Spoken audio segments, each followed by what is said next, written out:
দেখেন এখানে নামাজ আছে, ওয়াজ আছে, দুরূদ আছে, জিকির আছে, সব আছে।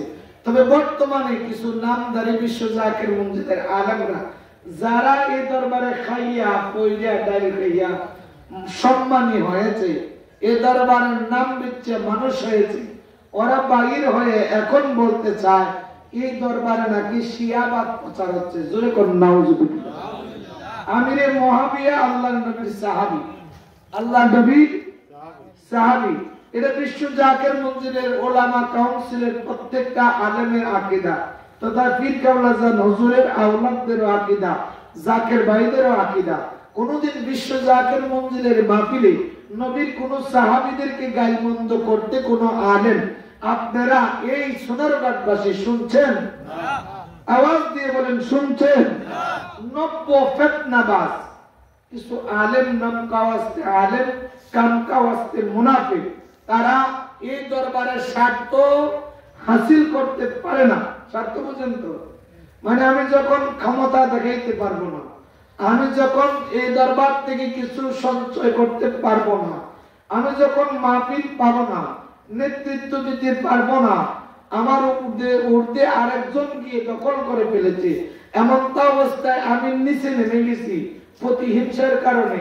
রাজনীতি দল আছে না দুনিয়ার, যেমন ওলিদের দপ্তর আওয়ামী লীগ, বিএনপি, জামাত, শিবির, এগুলা নাই, জাতীয় পার্টি নাই।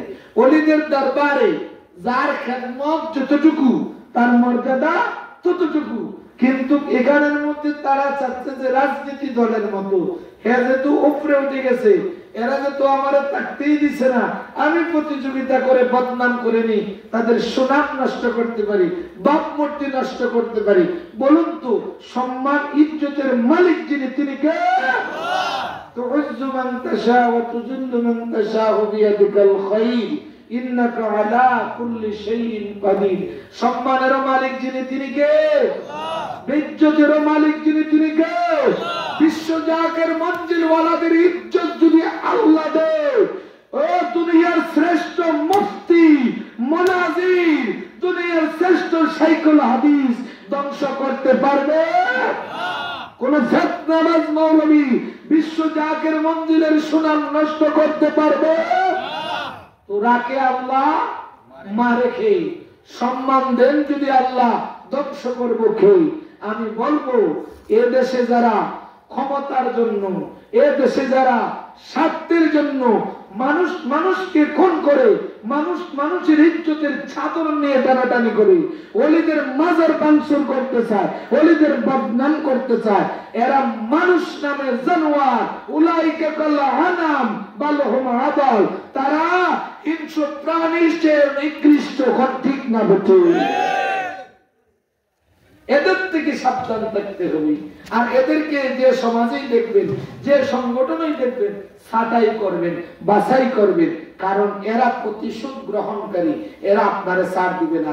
এরা পাগলা কুকুরের মতো আপনার পায়ে গালে গামরে কামড় দেওয়ার চেষ্টা করবে।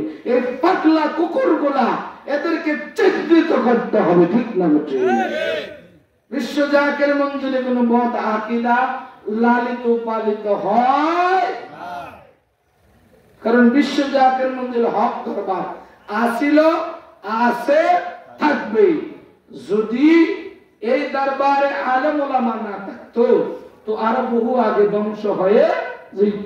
ফুলতলি দরবারে যদি আলেম ওলামা না থাকতো ধ্বংস হয়ে যেত। শ্রীকোট দরবার বা বিভিন্ন দরবার, সে দরবার কেন্দ্রিক আলেম ওলামা আছে বিদায়, ওলামায়ে হক আছে বিদায় দরবার আছে।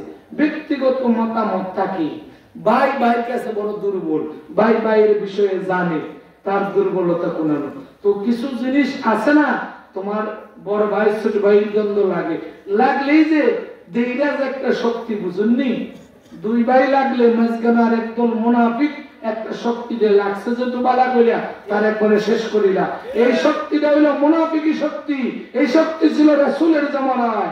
এই মুনাফিকরা রাসূলকে বেশি কষ্ট দিয়েছে। এই শক্তির থেকে বাঁচতে গেলে ভাই ভাই মিলে চলতে হবে। ঠিক না বেঠিক?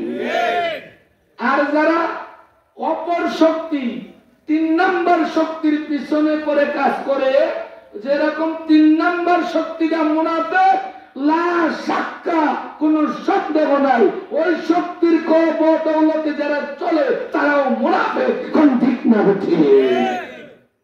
এদের থেকেও সাবধান। বিশ্ব জাকের মঞ্জিল হক ছিল, আছে, থাকবে। বিশ্ব জাকের মঞ্জিলের উরুস শরীফে দাওয়াত দিলাম, দেখে আসবেন।